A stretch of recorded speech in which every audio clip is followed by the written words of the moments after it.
Versículo de memoria. Enemistad pondré entre ti y la mujer, y entre tu descendencia y el descendiente de ella. Tú la herirás en el talón, pero él te aplastará la cabeza. Génesis 3:15. Veamos en primer lugar el origen de este conflicto cósmico. Las escrituras describen una batalla cósmica entre el bien y el mal, entre Dios y Satanás. Misterio de misterios. El conflicto cósmico entre el bien y el mal comenzó en el cielo. Surge entonces la pregunta: ¿cómo pudo el pecado originarse en un ambiente perfecto? Los ángeles, seres creados de un orden más elevado que los humanos, creados para gozar de íntima comunión con Dios, que poseen un poder superior y son obedientes a la palabra de Dios. Bendecid a Jehová, vosotros sus ángeles, poderosos en fortaleza, que ejecutáis su palabra. Funcionan como siervos o espíritus ministradores, como dice Hebreos 1:14. Se mantienen por lo general invisibles, pero ocasionalmente aparecen en forma humana. Fue uno de esos ángeles el que introdujo el pecado en el universo. Ezequiel 28:12-19 es una endecha o canto fúnebre por el rey de Tiro y tiene una aplicación más amplia que se refiere a Lucifer. Dice así: en Edén, en el huerto de Dios, estuviste, tú, querubín grande, protector, yo te puse en el santo monte de Dios. Perfecto eras en todos tus caminos hasta que se halló en ti maldad. Ezequiel contemplaba en visión el carácter y las actividades del rey de Tiro, y se produce entonces en el texto una digresión, y la inspiración levantó el velo entre lo visible y lo invisible para permitir que el profeta viera al ser invisible pero poderoso a quien servía el rey de Tiro. El que era en verdad el rey de Tiro era Satanás mismo.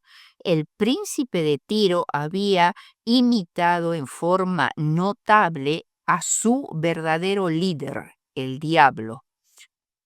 Entonces el texto de Ezequiel dice, refiriéndose a Lucifer, antes que se transformara en Satanás, que quiere decir el adversario: tú eras el sello de la perfección, lleno de sabiduría y acabado de hermosura.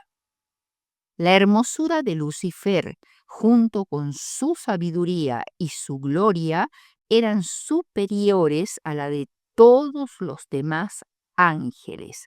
En esta descripción, Lucifer aún no había caído todavía. Estaba adornada su ropa de toda piedra preciosa: cornerina, topacio, jaspe, crisólito, berilo y ónice, zafiro, carbunclo, esmeralda y oro.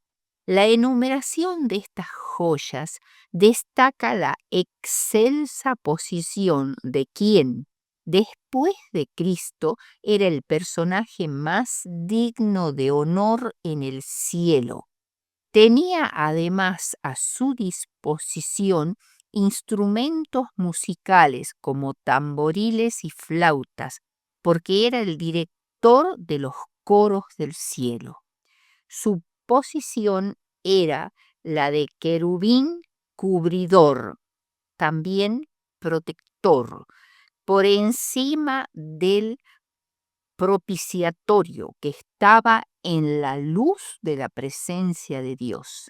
Era el más excelso de todos los seres creados y el más encumbrado en revelar los propósitos de Dios para el universo.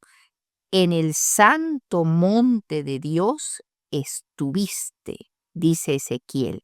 Esta figura representa la sede del gobierno de Dios, el cielo mismo, representado por la figura de un monte. Entre las piedras de fuego te paseabas. Quizá aquí se refiere al embaldosado de zafiro que estaba a los pies de Dios. Lucifer, el portador de luz, tenía el enorme privilegio de estar en la mayor cercanía posible de la majestad del cielo y del centro de su gobierno. Pero en el versículo 15 dice: perfecto eras en todos tus caminos hasta que se halló en ti maldad. Sin embargo, todos estos privilegios no fueron apreciados por Lucifer, porque tuvo envidia de Cristo, el amado Hijo de Dios, quien estaba a la diestra del Padre en su trono y tenía la preeminencia sobre todas las huestes angélicas, y era uno con el Padre antes que ningún ángel fuera creado. Lucifer gradualmente asumió la autoridad que le correspondía solo a Cristo. Ezequiel 28:16 dice: a causa de la multitud de tus contrataciones, fuiste lleno de iniquidad y pecaste. La multitud de tus contrataciones se refiere a la amplitud de tu comercio. Esta figura está tomada del enorme potencial comercial de Tiro. No desaparece la figura del rey de Tiro.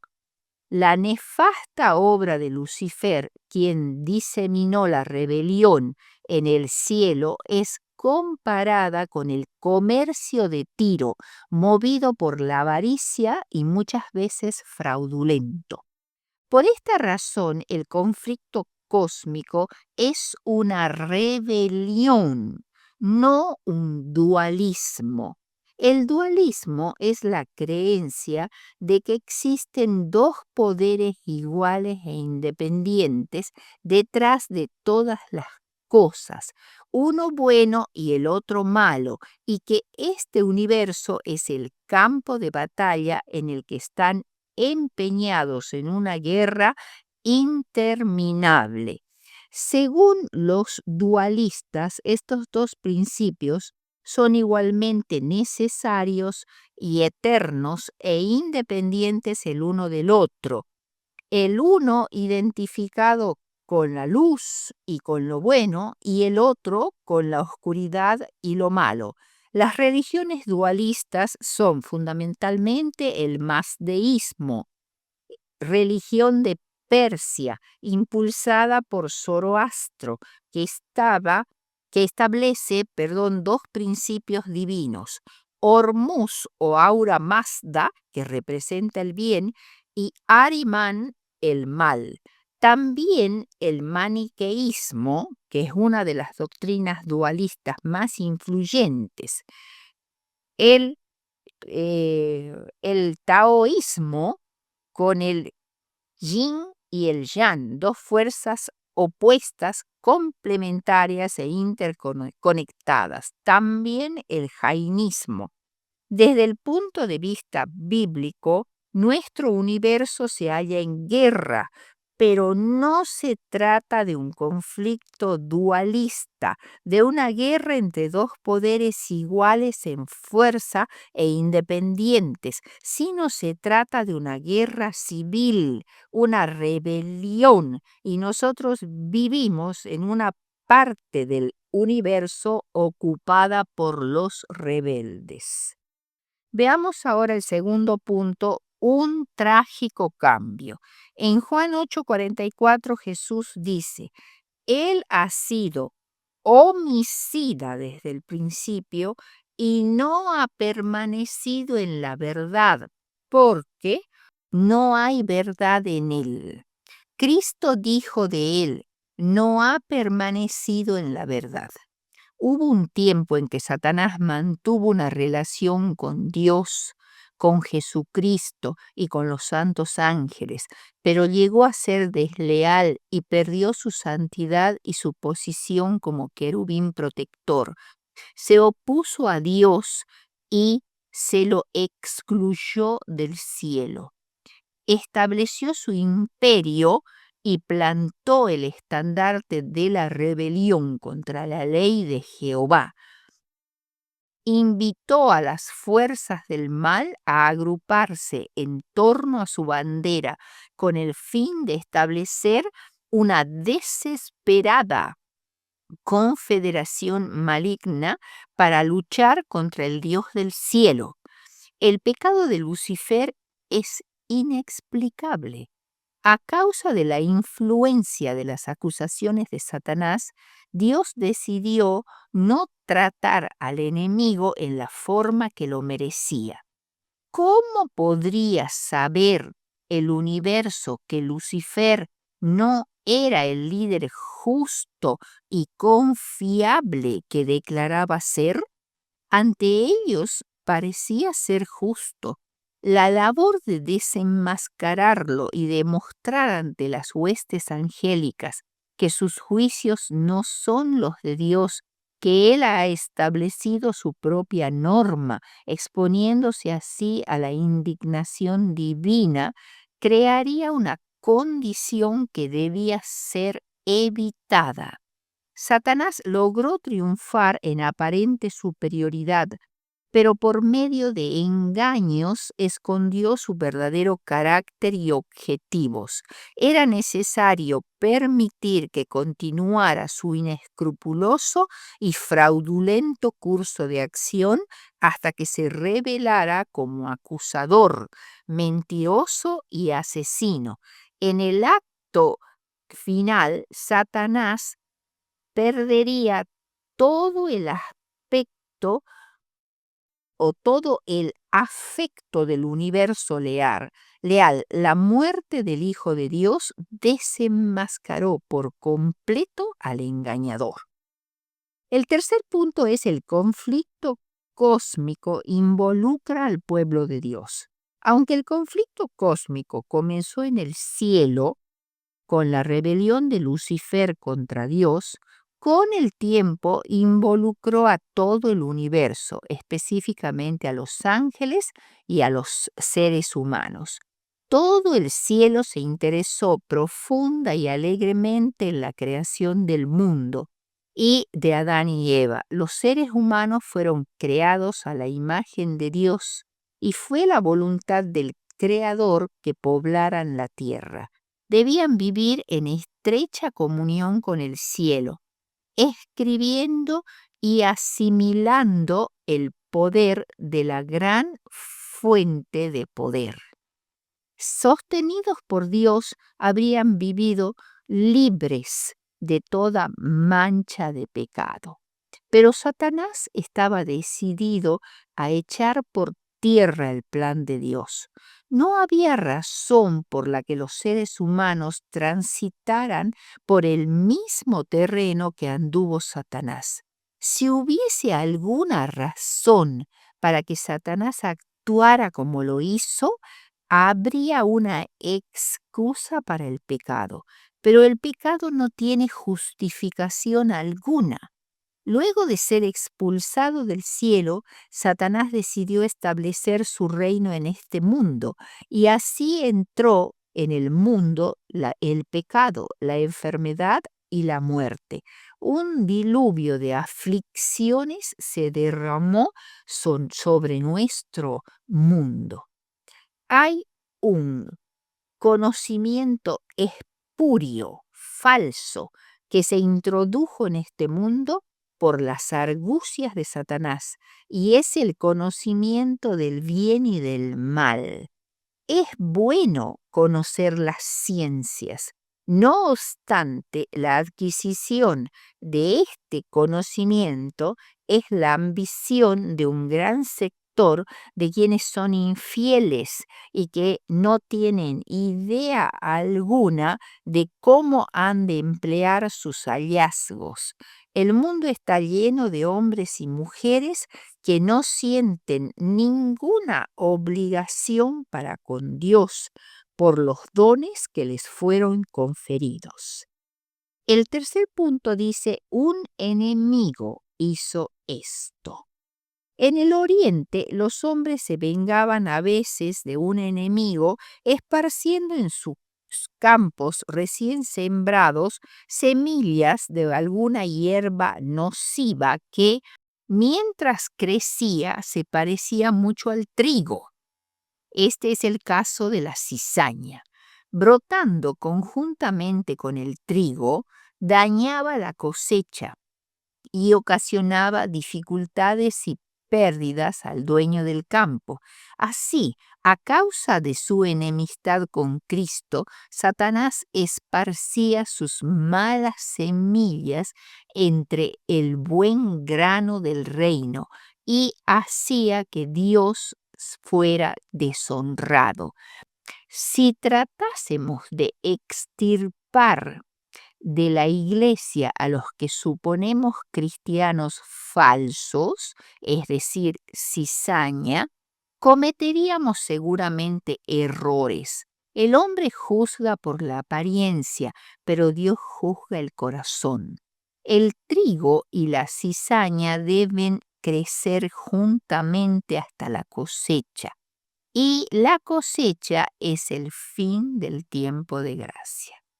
La parábola dice, un enemigo hizo esto. Satanás es el enemigo y es un gran engañador. Cuando él pecó en el cielo, los ángeles no discernieron plenamente su carácter. Esta es la razón por la cual Dios no destruyó a Satanás en el acto, porque habrían surgido dudas acerca de la justicia divina. A través de largas edades, Dios los soportó y soportó la angustia de contemplar la obra del mal y otorgó el infinito Dios del Calvario antes de permitir que alguien fuese engañado por las falsas interpretaciones del maligno, pues la cizaña no podía ser extirpada sin peligro de desarraigar también el grano precioso. En la época de la cosecha del mundo, no habrá ninguna semejanza entre lo bueno y lo malo. Entonces aquellos que se han unido a la iglesia, pero que no se han unido a Cristo, serán manifestados claramente. El cuarto punto es la naturaleza del conflicto. ¿Cómo es posible que haya surgido un conflicto cósmico entre Dios y un ser creado, en este caso Lucifer, un querubín cubridor? ¿Cómo podría oponerse alguien al Dios omnipotente? Si el conflicto cósmico fuera una mera cuestión de poder, habría terminado antes de empezar.